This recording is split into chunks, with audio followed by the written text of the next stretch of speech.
90 физички лица или компании во првите 5 месеци од годинава се пожалиле до Комисијата за спречување на дискриминација дека се дискриминирани. Граѓаните најмногу пријавувале за дискриминација на работните места, но од Комисијата велат не можат да спроведат постапка бидејќи во голем дел од представките граѓаните не пријавувале по кој основ се дискриминирани, а од содржината не можело да се утврди тоа.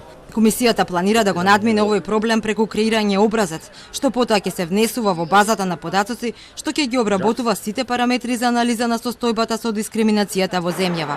Според нив, треба да се работи за да се подигне свеста за граѓаните да можат да препознаат дискриминација.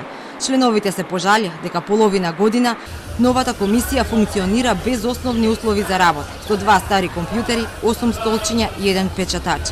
Председателката на комисијата Бендевска рече дека пред нив бил изборот или да се борат или да се откажат, па одлучиле со малкуте ресурси да се обидат од нула да издигнат институцијата. 108 отворени представки за заштита од дискриминација. Колегите ќе кажат, во оваа бројка спаѓаат превземените представки, 78 на број, што ги наследивме и по закон треба да ги завршиме согласно одредбите од новиот закон.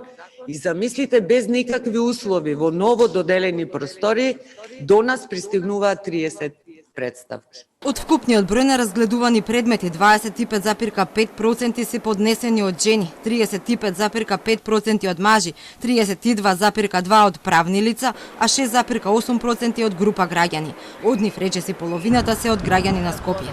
Комисијата за над 40% од представките испратила допис за изјаснување до потенцијалниот дискриминатор. Околу 22% од представките биле отфрлени поради ненадлежност, 5,5% биле отфрлени поради неуредност, додека за другите представки се уште се работи. Комисијата дала негативно мислење за предлогот во личните карти да има графа за етничка припадност.